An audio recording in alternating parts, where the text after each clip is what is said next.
मेरे पति की लाश पड़ी हुई थी और मेरी सास ने मुझे मारकर घर से निकाल दिया। मैं रोती हुई जा रही थी कि अचानक मेरी नज़र एक औरत पर पड़ी जो गोद में बच्चा उठाए चिल्ला रही थी कि कोई मेरी मदद करो वरना बच्चा मर जाएगा। मेरे पास उस वक्त 1000 का नोट था, मैंने उसे दे दिया। वो खुशी से मुझे दुआएं देती हुई बोली, बेटी तू वापस अपने घर चली जा, तुझे ऐसी खुशी मिलेगी जो आज तक कभी किसी औरत को ना मिली होगी। मैं हैरान हुई कि भला मुझे क्या मिल सकता है, पर उस औरत की बात सुनकर मैं वापस अपने ससुराल आई। पर जैसे ही मेरी नज़र मेरे पति की लाश पर पड़ी तो मेरे सर पर आसमान टूट पड़ा। मेरे पति आज रोज से जल्दी अपने काम से घर आ गए थे। मैंने उनसे कहा, जल्दी से नहा लीजिए, तब तक मैं खाना लगा देती हूँ।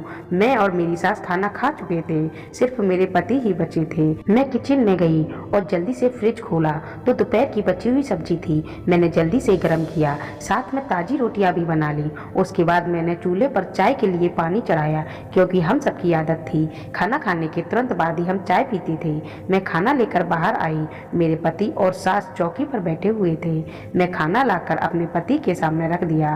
वो खाना खाने लगे और हम सबके चेहरे पर एक खामोशी थी, जबकि मेरी सास के चेहरे पर एक अजीब सी मुस्कुराहट थी जो मुझे कुछ गलत होने का संदेश दे रही थी। लेकिन मैंने इस ख्याल को झटक दिया। मैं नहीं जानती थी कि मेरी जिंदगी में आगे कौन सा तूफान आने वाला है।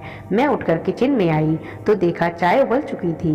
मैंने चाय कप में छानी और ट्रे उठाकर बाहर निकल गई, लेकिन आगे का मंजर देखकर मेरे हाथ से ट्रे नीचे गिर गया और जैसे लगा किसी ने मेरी जान निकाल दी हो। मेरे पति चौकी पर लेटे हुए थे और जोर जोर से अपना सीना मसल रहे थे।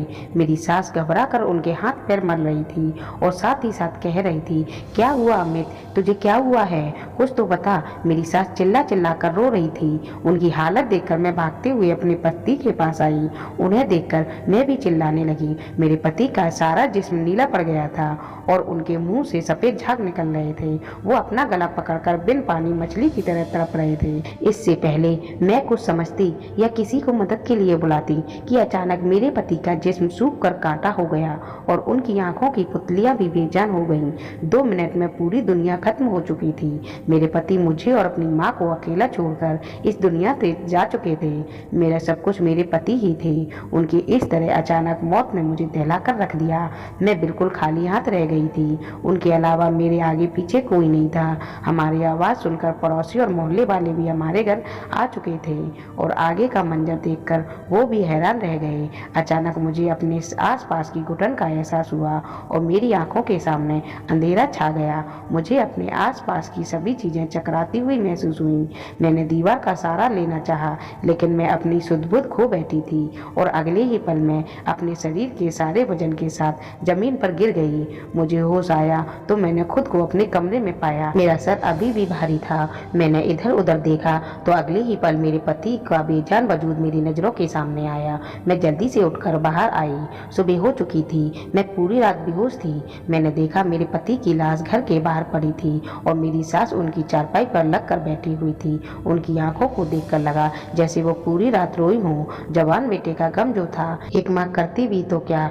फिर मैं जैसे ही अपने पति की लाश के पास पहुंची तो मोहल्ले की सारी औरतें मुझे देखकर दूसरे से कहने लगी कि देख लो, आ गई महारानी, हो गई सुबह, कैसी बेशर्म औरत है, पति की लाश पड़ी हुई है और यह अपनी नींद पूरी कर रही है। अरे बेशर्म, कुछ तो शर्म कर। तेरी बूढ़ी सास कल शाम से ही चारपाई पर लगकर बैठी है। पानी का घूंट भी इन्होंने नहीं पिया, फिर भी उन्हें तेरा ही ख्याल रहा कि तुझे उठाया ना जाए, कहीं तेरी तबीयत ना खराब हो जाए। इस हाल में भी उन्हें तेरा ही ख्याल रहा। और एक तुम हो जो पहले अपने पति को जान से मार डाला और फिर बेशर्म से इस घर में रहकर अपनी नींद पूरी कर रही हो। अरे तुझे तो शर्म से डूब कर मर जाना चाहिए, ऐसे गुरूर से हमारे सामने खड़ी है। मैं हैरानी से उनकी बातें सुन रही थी कि वह कितनी सफाई से सारा इल्जाम मुझ पर डाल रही थी। मैं इसी सोच में थी कि फिर मैं अपने पति के पास जाने लगी। चारपाई तक पहुंची ही थी कि मुझे लगा जैसे मेरा बाल कोई खींच रहा हो। मैंने जैसे ही मुड़ मुड़कर पीछे की तरफ देखा तो मेरी सास मेरा बाल मुट्ठी में पकड़कर खींच रही थी। उन्होंने मुझे किसी औरत की तरह खुद से दूर फेंका। मैं जाकर दरवाजे के पास गिरी। अपने आप को किसी तरह संभालते हुए मैं फिर चारपाई के पास जाने लगी। तभी मेरी सास मेरी तरफ आई और उन्होंने एक जोरदार थप्पड़ मेरे मुंह पर मारा। मेरा मुंह लाल हो गया, गाल सूज गया और होठ फट गए और खून बहने लगा। अभी मैं ठीक से संभल नहीं पाई थी। उनकी बातों ने मेरे पैरों तले जमीन खींच ली। वो कह रही थी कि मेरी नज़रों के सामने से दूर हो जाओ, तुम मेरे बेटे की कातिल हो, तुमने मेरे बेटे को मार दिया है, उसकी जान ले ली है। जब से मेरे बेटे की जिंदगी में आई हो, उसकी जिंदगी नर्क से बेहतर बनाकर रख दी है, फिर भी तेरे कलेजे को ठंडक नहीं पड़ी कि तूने उसकी जान ले ली। मैंने उनके आगे हाथ जोड़कर कहा, मैंने कुछ नहीं किया, मैंने उनकी जान नहीं ली है। ऐसा क्यों करूंगी भला मैं? वह मेरे पति हैं, आप मुझे उनके पास जाने से ना रोकें। लेकिन मेरी सास पर मेरी किसी बात का असर ना हुआ। उन्होंने मुझे बाजू से पकड़कर गेट के पास ले जाकर और धक्के मारकर मुझे बाहर निकाल दिया। मेरे ऊपर विपत्ति का पहाड़ टूट पड़ा। एक तो पति की जुदाई, दूसरा घर से बेघर हो गई थी।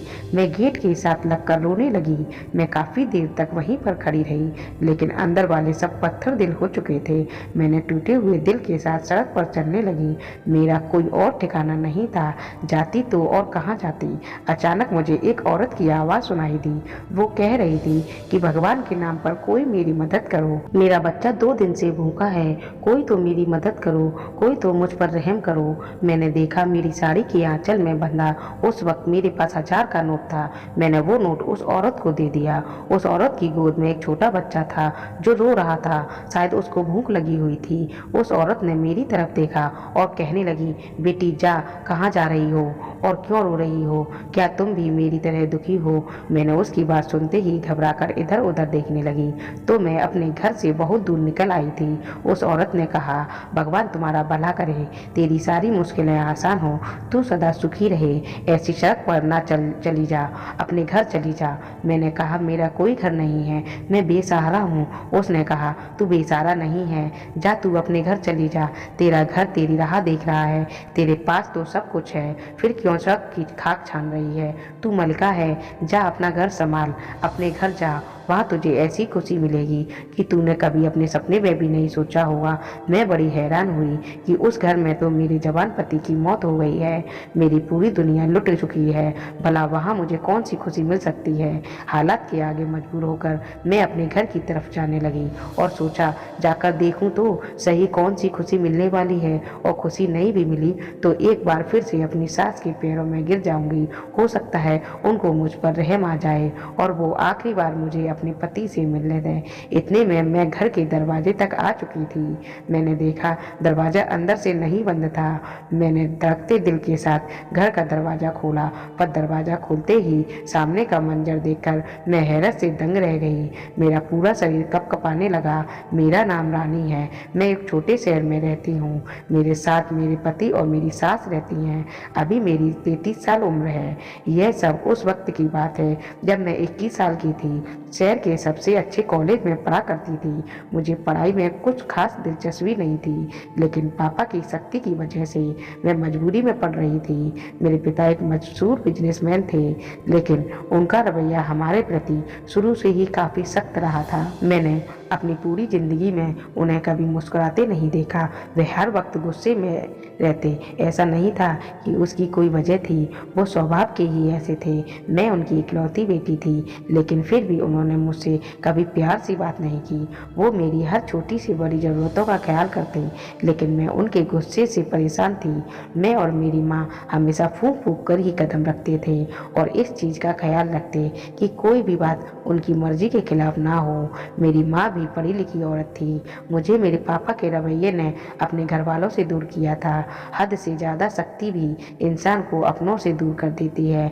मेरे साथ भी कुछ ऐसा ही हुआ। उस दिन जब मैं कॉलेज से घर आई तो मेरे पापा के बिजनेस पार्टनर अपनी फैमिली के साथ हमारे ड्राइंग रूम में बैठे हुए थे। मेरे पापा बिजनेस पार्टनर अक्सर हमारे घर आ जाया करते थे। मैंने खाना खाया और सो गई। शाम को सोकर उठी तो माँ ने बताया कि तुम्हारे पापा ने ने तुम्हारी शादी अपने बिजनेस पार्टनर के बेटे आशुतोष से तय कर दी है और अगले ही कुछ दिनों में तुम्हारी सगाई होने वाली है और उसके बाद शादी। उनकी बातें सुनकर मुझे ऐसा लगा कि किसी ने मेरे तन बदन में आग लगा दी हो। मैंने माँ से कहा कि इसका विरोध किया तो माँ ने कहा, खबरदार, जो उल्टी सीधी कोई हरकत की, अपने बाप के गुस्से से वाकिफ होना तुम, इसलिए कोई भी हंगामा करके अपने और मेरे लिए कोई मुश्किल ना बढ़ाना। मैं गुस्से से अपने कमरे में चली गई और अपना फ़ोन लेकर तुरंत अमित को फ़ोन मिलाया। रो रो कर उसे कहने लगी कि मेरे पापा ने मेरी शादी ज़बरदस्ती अपने बिजनेस पार्टनर के बेटे से करवाना चाहते हैं। तुम जल्दी से कुछ करो क्योंकि मैं तुम्हारे अलावा किसी और से शादी नहीं कर सकती। अमित ने कहा, तुम फिक्र मत करो, मैं जल्दी से कुछ करता हूँ। मैं बहुत परेशान थी। दरअसल मैं अपने क्लासमेट अमित से प्यार करती थी। अमित दिखने में ठीक ठाक था, उसका ताल्लुक एक मिडिल क्लास घराने से था, लेकिन मैं उसके लिए कुछ भी कर सकती थी क्योंकि वो बहुत अच्छा लड़का था। उसके घर पर सिर्फ उसकी माँ और वो रहते थे। उसके पिता बहुत पहले ही गुजर चुके थे। उसकी बड़ी बहन थी जिसकी शादी बहुत पहले ही हो चुकी थी। अमित के पिता एक छोटा सा कारोबार था जिसको अब अमित ही संभालता था, लेकिन मुझे इस बात से कोई ऐतराज नहीं था क्योंकि मैंने कभी भी अपने पैसे पर घमंड नहीं किया कि मैं अपने बड़े बाप की बेटी हूँ। दिन ऐसे ही गुजरते गए और मेरी सगाई आशुतोष से हो गई, लेकिन मैं इस शादी से खुश नहीं थी। धीरे धीरे करके मेरी शादी का दिन भी आ गया। मेरी शादी के एक हफ्ते पहले ही अमित और उसकी माँ मेरे लिए रिश्ता लेकर आए थे। यह सब देखकर मेरे पिता ने उनको बेइज्जत करके घर से निकाल दिया और मुझसे मेरा मोबाइल भी ले लिया। मैं बहुत ज़्यादा उलझन में थी कि अब मैं क्या करूं। जिस दिन मेरी शादी थी उस दिन लगभग 2 बजे मुझे तैयार होने पार्लर जाना था। माँ ने मेरी सहेली को मेरे साथ भेजते हुए कहा, टाइम से घर आ जाना। मैंने सहमति से अपना सर हिला दिया और दोनों सहेलियां गाड़ी में बैठकर पार्लर जाने के लिए निकल गईं। मैंने जल्दी से अपनी सहेली के हाथ से मोबाइल लिया और तुरंत अमित के पास फ़ोन मिला दिया। अमित ने पहले बहुत नाराज़गी जताई कि तुम्हारे पापा ने हमारे साथ अच्छा नहीं किया, उन्हें मेरी माँ की बेइज्जती नहीं करनी चाहिए थी, लेकिन फिर भी मैं तुम्हारी खातिर सब कुछ भुला देता हूँ। तुम मुझे बताओ कि अब मुझे करना क्या है। मैंने अमित से कहा, अब हमारे पास एक ही रास्ता है कि हम दोनों भागकर कोर्ट मैरिज कर लेते हैं। मैं पार्लर में हूँ, तुम आओ और मुझे जल्दी से लेकर जाओ। हम आज ही कोर्ट मैरिज कर लेते हैं। अमित ने कहा, क्या यह सब ठीक होगा? मैंने कहा, सब कुछ ठीक ही होगा, मैं उनकी इकलौती बेटी हूँ। धीरे धीरे करके वो सब कुछ भुलाकर मुझे अपना लेंगे। अमित ने कहा, अच्छा ठीक है, मैं तुम्हारे पार्लर के आसपास ही खड़ा रहूँगा, तुम मुझे फ़ोन कर देना। पार्लर के बाहर पहुँचते ही मैंने ड्राइवर को बहाना करके घर भेज दिया। उससे कहा कि मेरे लहंगे का मैचिंग दुपट्टा घर पर ही छूट गया है, आप वह मुझे लाकर दे दीजिए, तब तक मैं तैयार होती हूँ। ड्राइवर के जाने के बाद मैंने तुरंत अमित को फ़ोन मिलाया और उससे आने को कहा। वह अगले ही पल मेरे पास आ गया। मैंने अपनी दोस्त को सब कुछ समझा दिया था और उसके बाद अमित के साथ चली गई। हम दोनों ने मंदिर में जाकर शादी की और उसके बाद अमित की दुल्हन बनकर उसके घर आ गई। मैं यह नहीं जानती थी कि मैंने यह कदम उठाकर कितनी बड़ी गलती की है। उधर जैसे ही मेरे माँ बाप को मेरे लापता होने की खबर मिली तो उन पर सातों आसमान एक साथ ही टूट पड़े। उन्होंने कभी भी नहीं सोचा था कि मैं ऐसा भी कुछ कर सकती हूँ। मेरे घर वालों पर तो कयामत आ गई थी। मेरे पापा उसी वक्त मुझे जान से मारने के लिए निकले, लेकिन माँ ने उनका पैर पकड़कर कहा, इतना गुस्सा मत करिए, वह हमारी इकलौती बेटी है, भले ही आप उसे माफ़ ना करें लेकिन उसे बख्श दें, उसके साथ ऐसा कुछ ना करें। माँ के लाख समझाने पर पापा किसी तरह माने। मुझे अमित के घर आए 1 हफ्ता हो गया था, लेकिन मेरे मायके में खामोशी थी। मैं यह ना समझ सकी कि तूफान के आने से पहले हर तरफ खामोशी ही होती है। मैं सुकून से अपने ससुराल में ज़िंदगी गुजार रही थी। मेरी साथ बहुत अच्छी थी, ज़िंदगी बहुत अच्छे से गुजर रही थी। मैंने अपनी पढ़ाई छोड़ दी थी, लेकिन अमित ने अपनी पढ़ाई जारी रखी और साथ साथ वो अपना काम भी करते थे। मेरी सास आस पड़ोस के कपड़े की सिलाई भी करती थी। मैंने भी उनके साथ रहते रहते सिलाई सीख ली थी। मेरी ससुराल वालों की स्थिति बहुत अच्छी नहीं थी। मुझे शुरू में परेशानी हुई, लेकिन धीरे धीरे मैं यहाँ एडजस्ट हो गई थी। इसी तरह हमारी शादी को 6 महीने गुजरे। मुझे महसूस हुआ कि मेरी सास का रवैया मेरे साथ कुछ अजीब सा होता जा रहा है। वो बार बार मुझे कहती कि अब तुम्हें अपने माँ बाप से मिलने के लिए चले जाना चाहिए, क्योंकि तुम उनकी इकलौती बेटी हो। वह तुम्हें याद करते होंगे और अब तक तो उन लोगों ने तुम्हें माफ़ कर दिया होगा। लेकिन मेरे अंदर इतनी हिम्मत नहीं थी कि मैं अपने बाप के गुस्से का सामना कर पाती। उनकी बातों पर मैं हर बार कोई ना कोई बहाना बना करके टाल देती। खैर, दिन गुजरते जा रहे थे। अमित का रवैया भी मेरे प्रति कुछ अजीब सा होता जा रहा था। मैं उनके रवैये के बारे में पूछना चाहती थी। फिर सोचा, हो सकता है काम का प्रेशर ज़्यादा हो, इसलिए परेशान हो। उस दिन भी हर रोज की तरह अमित नाश्ता करके अपने काम पर चले गए थे। पीछे से मैंने अपने सारे काम निपटाकर और सुकून से बैठ गई, क्योंकि अब मेरे पति को घर रात को ही आना था। कुछ देर बाद मैंने दोपहर का खाना बनाया और फिर मैंने और मेरी सास ने खाना खाया। खाना खाने के बाद मैं अपने कमरे में जाकर आराम करने लगी। तभी मेरे कानों में मेरे पति की मोटरसाइकिल की आवाज़ सुनाई दी। मुझे बड़ी हैरत हुई कि वो आज इतनी जल्दी कैसे आ गए। मैंने जाकर देखा तो मेरी सास बाहर आकर बैठी हुई थी। उन्होंने अमित से घर जल्दी आने की वजह पूछी तो अमित ने कहा, आज कॉलेज की छुट्टी थी और दफ्तर में भी कुछ खास काम नहीं था, इसलिए जल्दी आ गया। मैंने अपने पति को खाना निकाल कर दिया और उसके बाद किचन में चाय लेने गई। वापस आई तो देखा मेरे पति अमित मर चुके हैं। मैं ये मंजर ना देख पाई और बेहोश हो गई। जब मुझे होश आया तो सुबह हो चुकी थी। मैं अपने मरे हुए पति के पास जाना चाहती थी तो मेरी सास ने मुझे यह कहकर उनके पास न जाने दिया कि तुम कातिल हो, और यही कहकर उन्होंने मुझे घर से बाहर निकाल दिया। मैं रोते हुए सड़क पर चली जा रही थी। तभी मेरे कानों में एक औरत की आवाज़ आई। उसे मदद की ज़रूरत थी। मैंने उसकी मदद की तो उसने मुझे दुआएं देते हुए घर जाने को कहा और साथ में यह भी कहा कि घर जाने के बाद तुझे ऐसी खुशी मिलेगी जो आज तक किसी औरत को ना मिली होगी। उसकी बातें सुनकर मजबूरन मैं घर पहुंची और जैसे ही दरवाज़ा खोला तो सामने का मंजर देखकर मेरे होश उड़ गए। दरवाज़ा खोलते ही मेरे ऊपर फूलों की बारिश होने लगी। गुलाब की ताज़ा पत्तियां मेरे ऊपर गिरती जा रही थीं। मैंने नज़र उठाकर देखा तो मेरे पति की लाश गायब थी और साथ ही साथ सारे लोग भी गायब थे। घर को फूलों की मदद से सजाया गया था। फूलों से दरवाजे से लेकर अंदर तक पहुंचने का रास्ता बनाया गया। यह सब देखकर मैं बड़ी हैरान हुई कि यह क्या है। यह तो मातम वाला घर था, यहाँ तो मातम होना चाहिए था। तो यह सब क्या है? मेरे पति की लाश कहाँ गई? मेरी सास कहाँ गई? मुझे कुछ समझ नहीं आ रहा था। मैं उन फूलों की पत्तियों से गुजरते हुए घर के अंदर गई। मेरी सास के कमरे में बातों की आवाज़ आ रही थी। अंदर से आने वाली आवाज़ सुनकर मुझे अपने कानों पर यकीन ना हुआ और मुझे उस औरत की बातें सच लगने लगीं।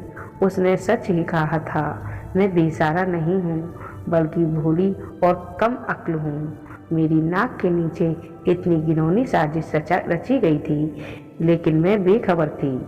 कैसे मोहब्बत की यार में मेरे साथ इतना गंदा खेल खेला गया। मुझे अब खुद ही कम अक्ली पर गुस्सा आया। मैंने कैसे एक शख्स को इतना मौका दे दिया कि वह आकर मेरी ज़िंदगी से खेल गया।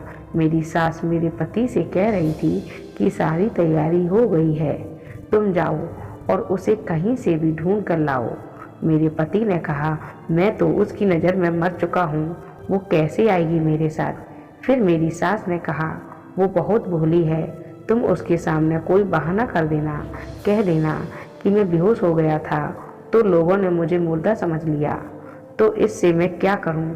जिस मकसद के लिए तुमने उससे शादी की थी वह अब जाकर पूरा हुआ है। अब उसे ऐसे तो नहीं जाने दे सकते ना। कितना इंतज़ार किया था मैंने इस दिन का। मैं कितनी खुश हुई थी जब तूने मुझे आकर बताया कि तुमने एक बहुत अमीर लड़की को अपने जाल में फंसा लिया है। लेकिन मुझे क्या पता था कि उसका बाप खड़ूस इतना सख्त होगा। जब तुम दोनों भागे तो मैं यही समझी कि वह अपनी इकलौती औलाद को माफ़ कर देगा, लेकिन नहीं, उस बुढ़े ने तो सारा प्लान ही चौपट कर दिया। और इसको देखो, लैला कहीं की तुम्हारे से चिपक कर ही बैठ गई। मैंने तो तुम्हारी मौत का ड्रामा इसलिए रचाया था कि उस पर इल्ज़ाम लगाकर उसे घर से निकाल दूंगी, क्योंकि उसके मायके से तो एक फूटी कौड़ी भी नहीं मिली थी। हम कब तक उसे मुफ्त की रोटियां खिलाते रहते। इसलिए मैंने जानबूझकर तेरे खाने में बेहोशी की दवाई मिलाई और स्प्रे से झाग भी लगा दी, और खून का क्या जरा सा कट लगाकर तेरे नाक और मुंह पर खून से भर गए। मैं हैरत में खड़ी उनकी बातें सुन रही थी कि अभी और क्या क्या सुनना बाकी है। अगली बात सुनकर तो यह लगा जैसे कयामत अब आई। पहले तो सब छोटे मोटे झटके थे। मेरी सास की अगली बात ने मेरे जिस्म में जान निकाल दी। मेरी सास की अगली बात ने तो मेरे जिस्म से जान निकाल दी। मैं बेहताशा फर्श पर गिर पड़ी।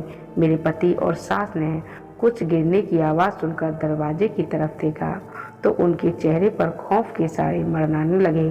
उन्होंने मुझे उठाकर बिस्तर पर लिटाया।